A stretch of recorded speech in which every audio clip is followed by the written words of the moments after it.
What exactly is a trance? Trance is an involuntary mechanism. The process can be intentionally induced, but many times it unintentionally occurs throughout one's waking day. It creates an altered state of consciousness. It is a transaction between consciousness, the environment, and memory. Trance is caused by cognitive loops where a cognitive object such as thoughts, images, sounds, and intentional actions repeat long enough to result in various sets of disabled cognitive functions.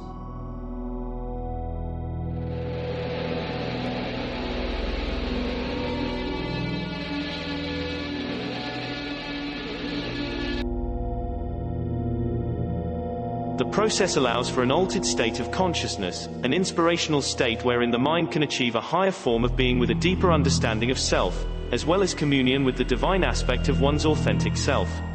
Repetition produces trance, but it will be the type of repetition that is engaging, or which produces an involvement with the inner reality. The dissociation which comes about from trance-generating loops is at the basis of trance induction.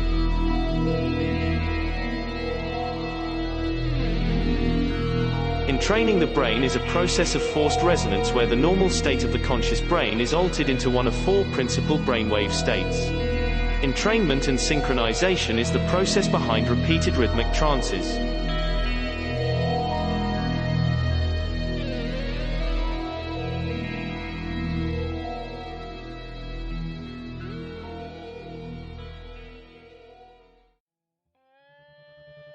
One way to create a strong trance force is to make a secondary trance-generating loop, that is, to reward a strong trance force with an increase in the effectiveness of the trance-generating loop. We call this a secondary order trance-generating loop.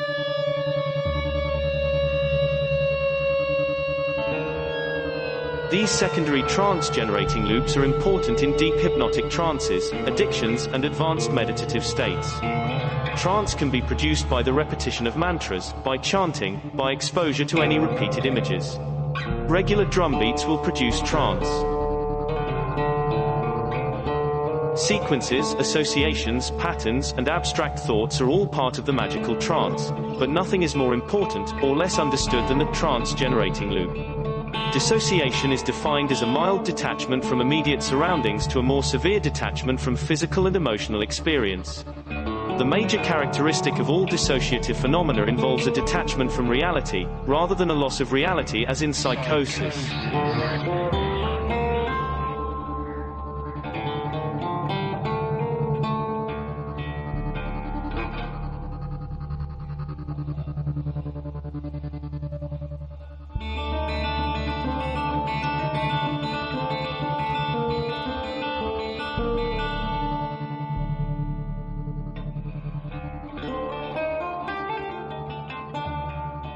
And all about us is a great company of angels in many coloured robes, rose and spring green, and sky blue, and pale gold, and silver, and lilac, solemnly chanting without words. It is music wonderful beyond all that can be thought.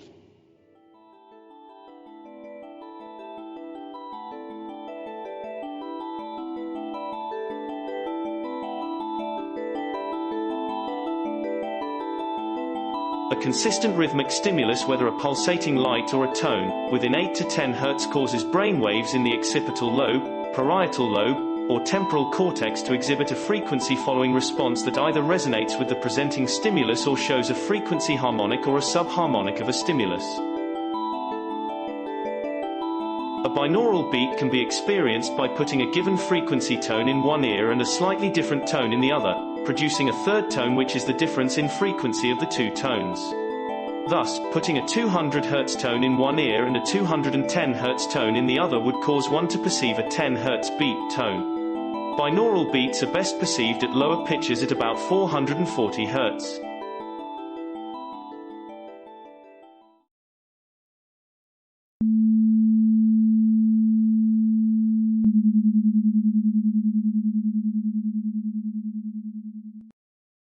Isochronic tones are evenly spaced tones that turn on and off quickly.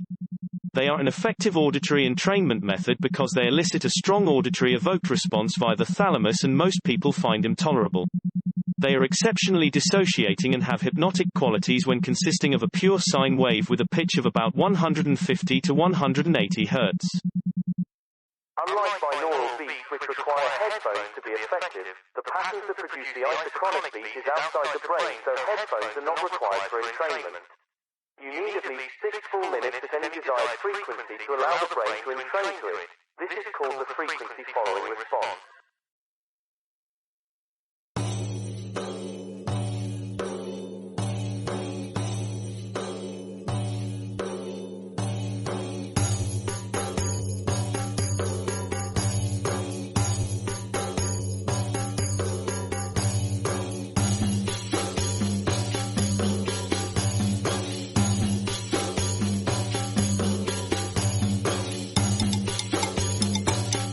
Alpha waves exist between 8 and 12 Hz. They occur during rest, intellectual relaxation, deep relaxation, meditation, or when quieting the mind. This is the brain wave pattern that interests us most. Alpha brain waves reflect a calm and peaceful yet alert state, non-drowsy and relaxed, a tranquil state of consciousness, inducing a pleasant inward awareness of body, mind integration, often euphoric, with an effortless feeling of flow as the adherent is absorbed in ritual activity.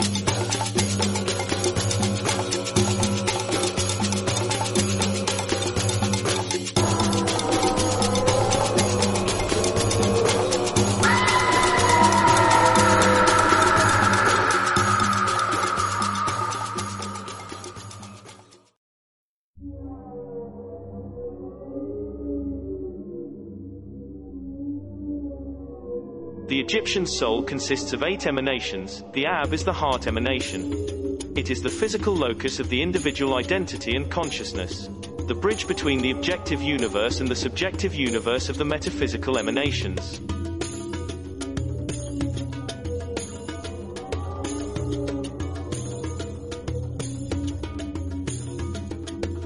It is through the ayub an individual realizes and recognizes incarnate identity and uniqueness.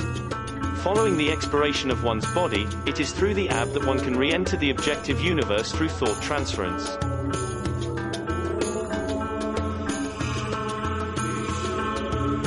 In Vedic Tantra traditions, the heart chakra is called Anahata and resonates with the frequency of 136.10 Hz. Anahata Nadam means unstruck sound. It is the most perfect aspect of self, the primordial you, the God self.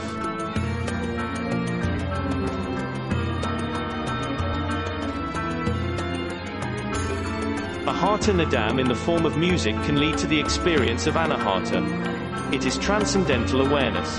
The entrainment frequency of the heart emanation, chakra, is 10.5 Hz. It is the center of the alpha waves and paramount to ritual sound design.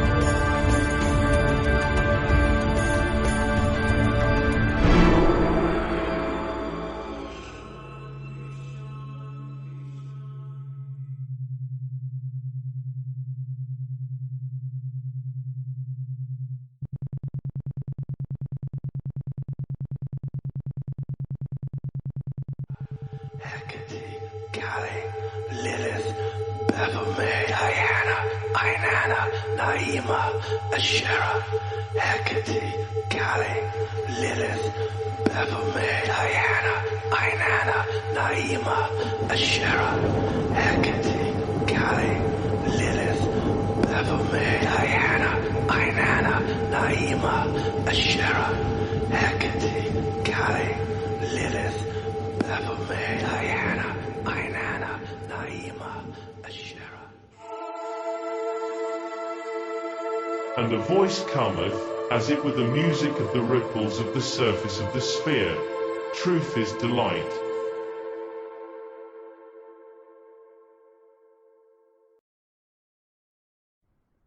A mantra is a sound, syllable, word, or group of words, somewhere between a prayer and an incantation. A talisman of vibration. They are essentially thought forms. The word comes from the Sanskrit root man, meaning mind, and the suffix tra, meaning tool or instrument. In a magical sense, the mantra is a sound symbolism having inherent meaning independent of the understanding of the person uttering them. As a mantra unfolds, it spirals outward, as well as inward. They are performed as chants, spoken word, whispers, and silently, also known as intoning. Repetition can both create and destroy meaning. When any form of mantra is used, the mind slows down and empties itself of other thoughts. This state of mind is crucial for the magical trance. When choosing a word or sound, we want to treat it as an intelligence with which we want to communicate with. Repeat it until it automatically, without any discernment, becomes the meaning you desire. In alchemy, this can be aligned with the nigredo phase of reducing something to its primordial state. Once you have successfully unwoven reality, you can then reweave new meaning to it.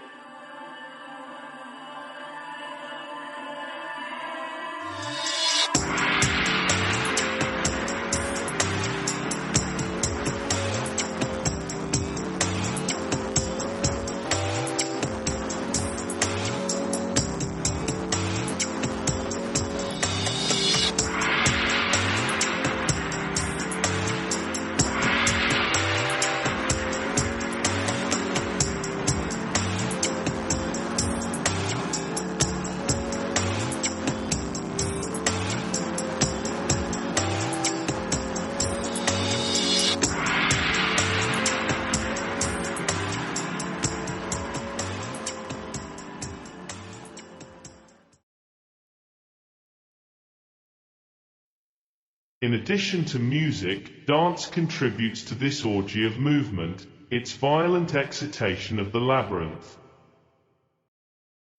An altered state of mind is created through some form of Dionysian dance. It is achieved through intense arousal of the senses such as sexual excitation, intense emotions, and dance. Movement of the body by dance can be used for kinesthetic driving, which focuses on a person's awareness of the position and movement of the parts of their body by means of sensory organs in the muscles and joints.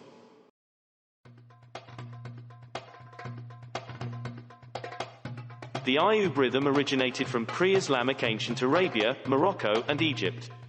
It is used in the tribal North African trance dance known as the zar, which ends in spirit possession. It is a familiar rhythm found in traditional belly dance. It is also an excellent rhythm to induce trance.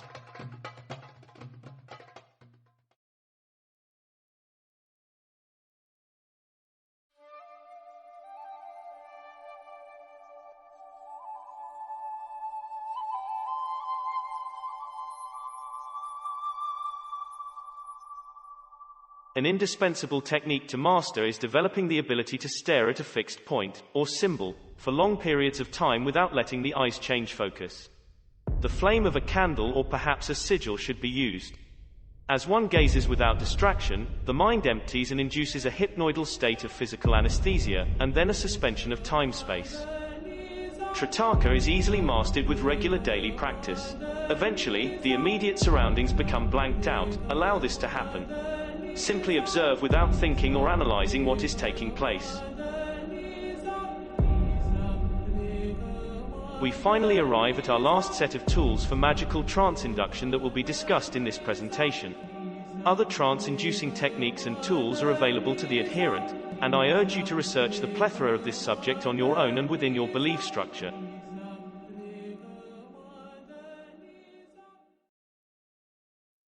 Oh, breathing, flowing sun. My consciousness fills the whole ether. I hear the cry, Nia, ringing again and again from within me. It sounds like infinite music, and behind the sound is the meaning of the ether. Again, there are no words.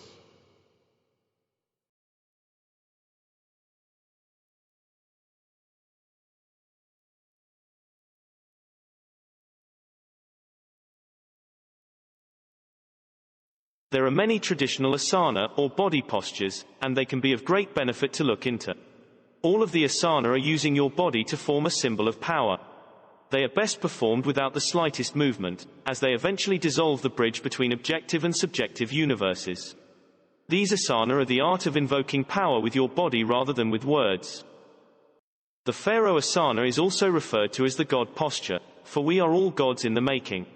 With this asana you are seated upright, feet on the floor, back supported, palms down resting on your thighs, as in the many images of Egyptian deities. Remain motionless. Then begin fourfold breathing.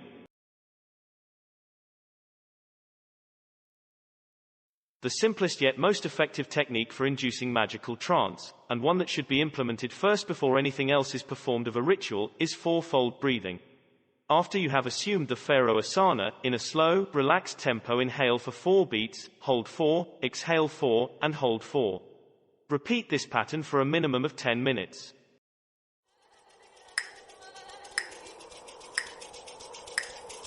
In. Hold. Out. Hold. In. Hold. Out. Hold. In.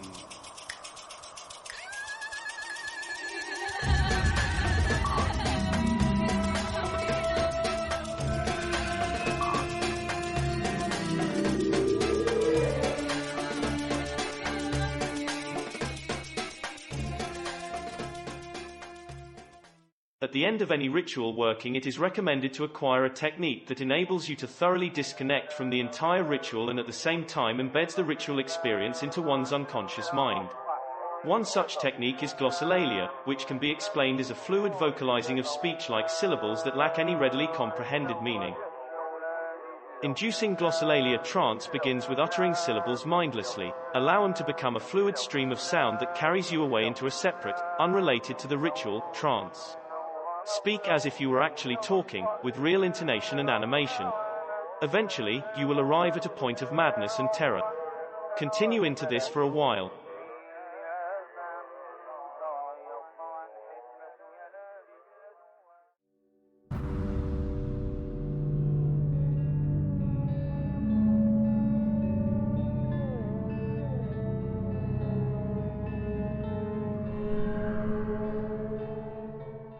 We shall now proceed in preparing for and outlining a ritual using our tools of magical trance. We begin by creating our ritual chamber. To enhance our experience and assist in trance induction, we need to introduce a few elements into our environment. We begin by creating a potent environment that will be conducive to trance and ultimately towards the ritual we are performing. The very act of preparing such an environment anticipates the desired outcome and contributes to the momentum and success of your ritual. The pageantry of your chamber enables a diamond-like focus. Choose colors appropriate to the ritual. Design the architecture in such a way that it is an angular matrix. This corresponds to the law of the trapezoid and adds to your psychodrama.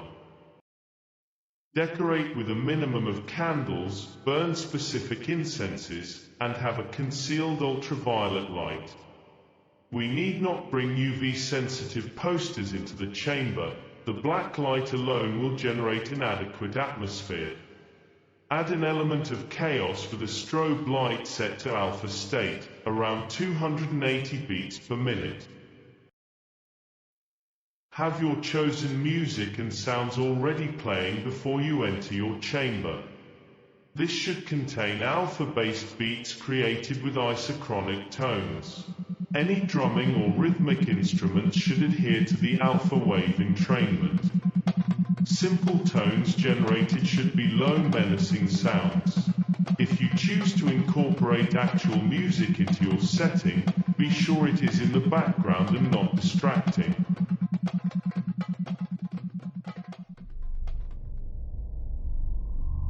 Position yourself outside of the chamber, be seated in the Pharaoh Asana, then begin fourfold breathing for a minimum of 10 minutes, until you are successfully entranced.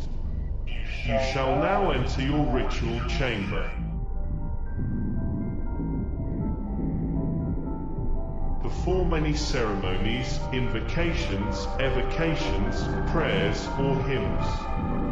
Proceed with the main working that you have prepared. Conclude with an exiting ceremony. Dissociate with glossolalia.